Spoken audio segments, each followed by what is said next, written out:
Next, let us see about what are all the bills receivable. See which concern they are using. They are going to use the bills receivable. The concern where there is a more credit sales. If there is more credit sales, the entity will draw a bill to the debtor. So, as far as bills entity is concerned, that is the bills receivable. As far as debtor, the bills payable for debtor. As far as debtor is concerned, that is a bills payable. So, what is meant by bills receivable? The payment to be received from others.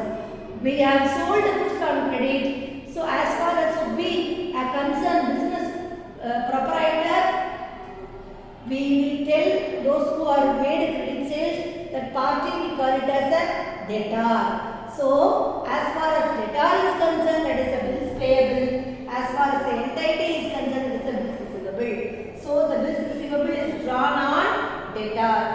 So, how much specified amount payable? So, at first, for example, 50,000 rupees totally he purchased goods. And immediately he paid only 10,000 rupees. So, at first sight, how many rupees he has given?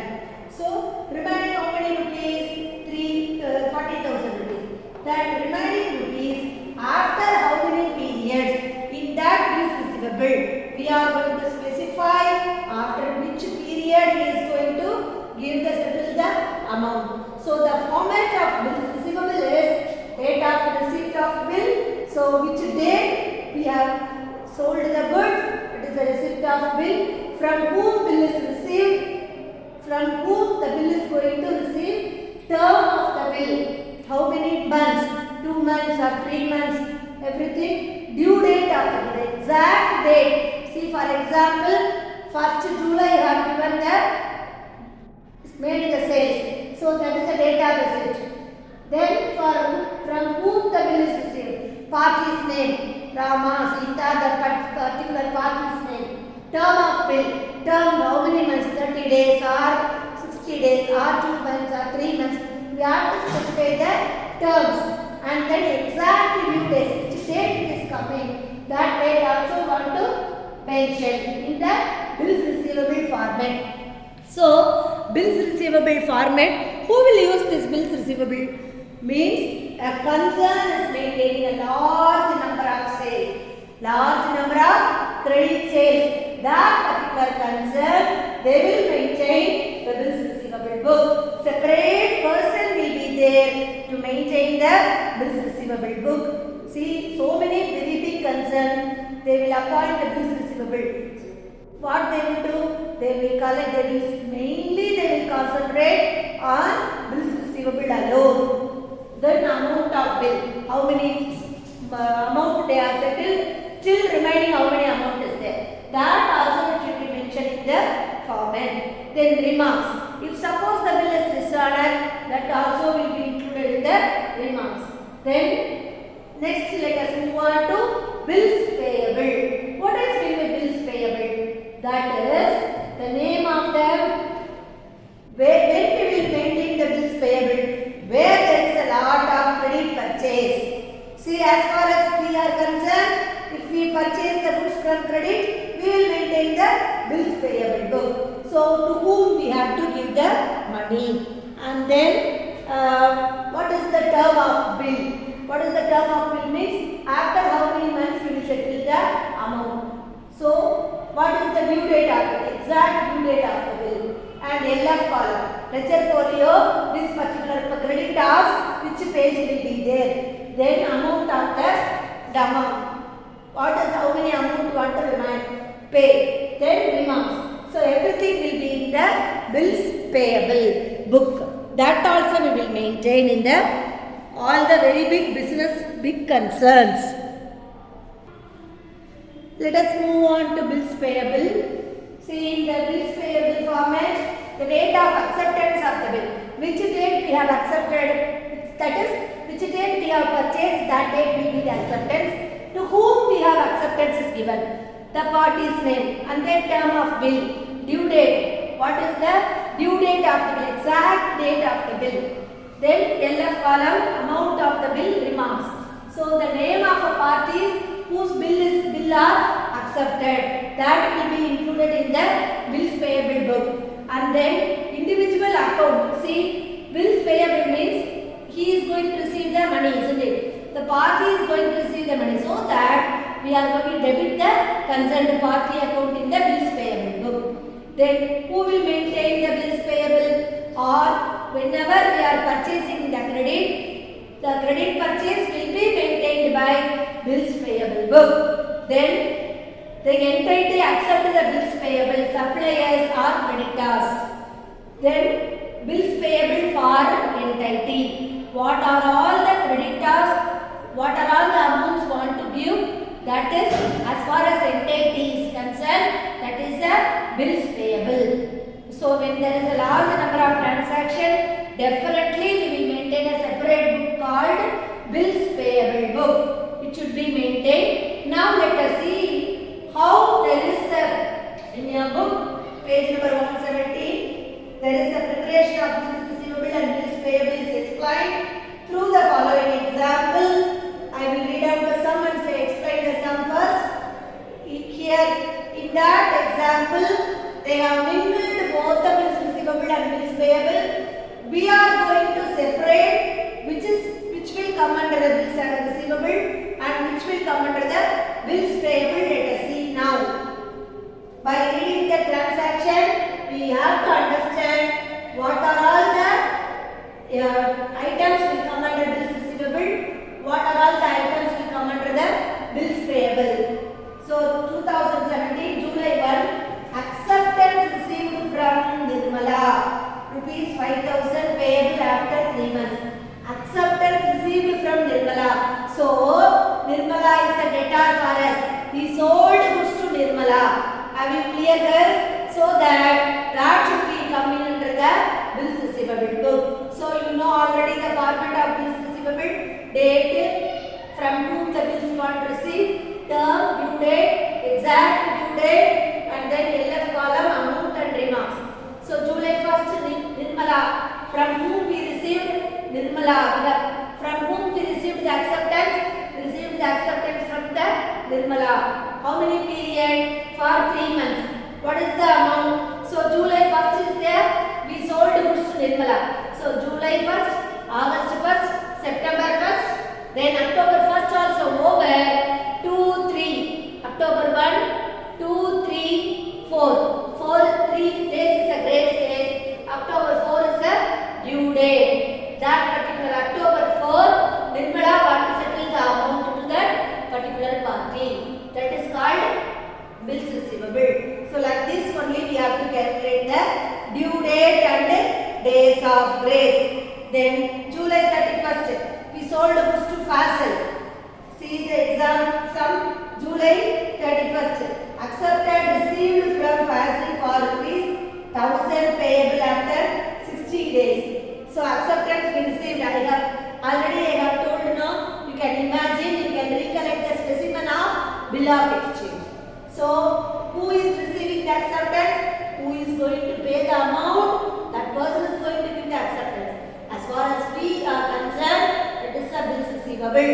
So keep it in your mind. This concept is little bit confusing concept. Just you can dwell deeper into the concept.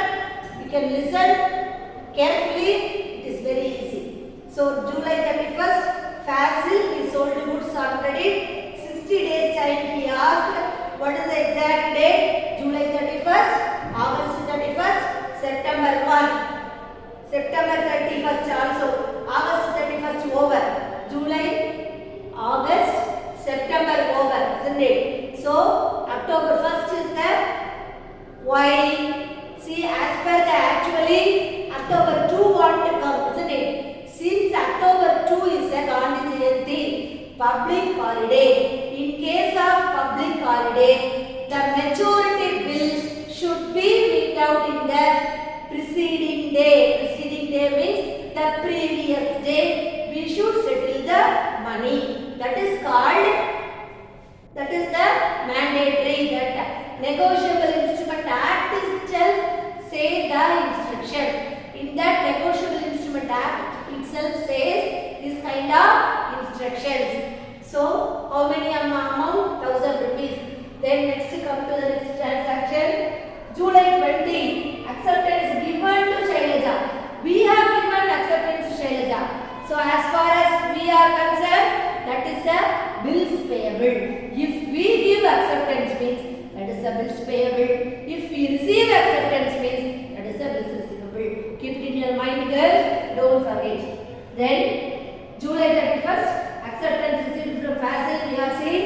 Then next one, August 5, valid bill for ₹1000 payable after 6 months accepted. That will come under valid bill for ₹1000 payable after 6 months. So that also bills payable.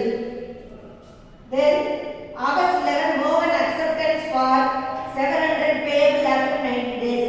Mohan's acceptance. See, listen carefully. Mohan's acceptance.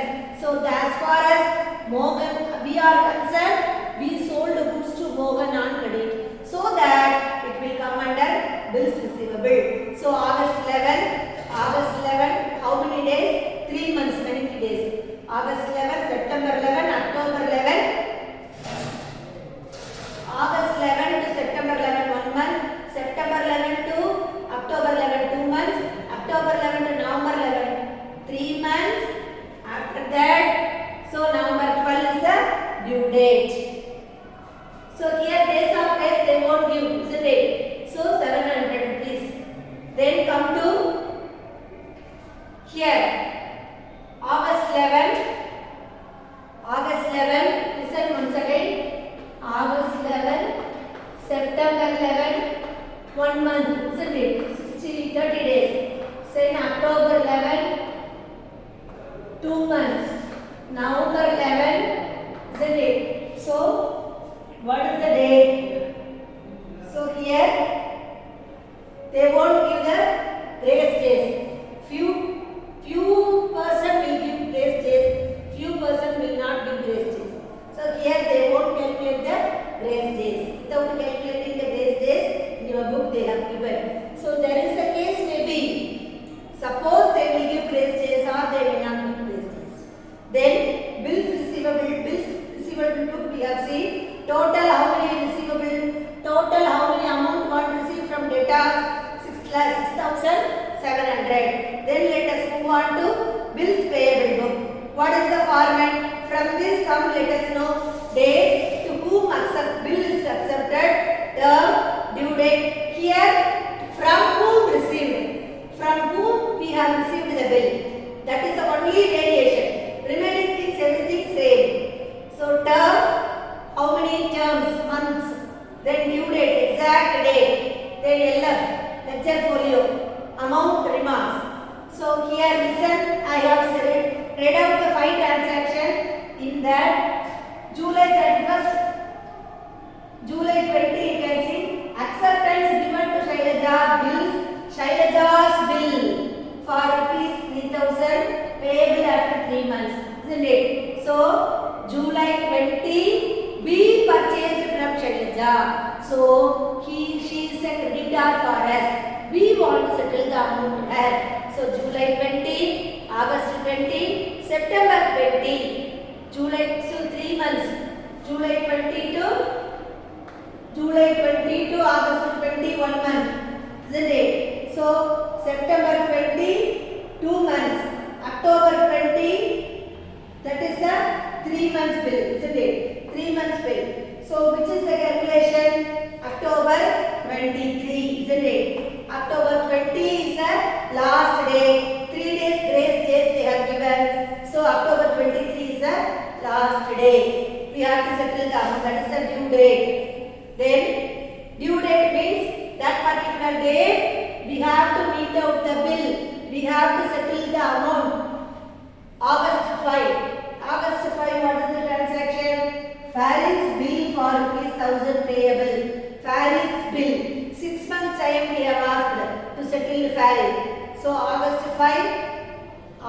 5, September 5, October 5, then November 5, December 5, January 5, 6 months over, isn't it? So, which date want to settle? August 5, September, October, November, December, January also over. Then February 8, February 5 also over, isn't it? So February 5 after 3 days you can calculate days of grace. Then 3,000 rupees we have to settle on February 8. So totally how many creditors? 4,000 rupees. This is how we have to calculate the due date and days of grace. This is a very important sum. They will ask in the all the public, they will ask in 2 mark or 3 mark, whereas in the 5 mark, whatever it may be. Next let us move on to journal proper. It is very interesting. I told you what are all the items, whether it is a credit sales or whether it is a credit purchase, everything will be come under all the subsidiary book. Which is left out? What are all the things we left out?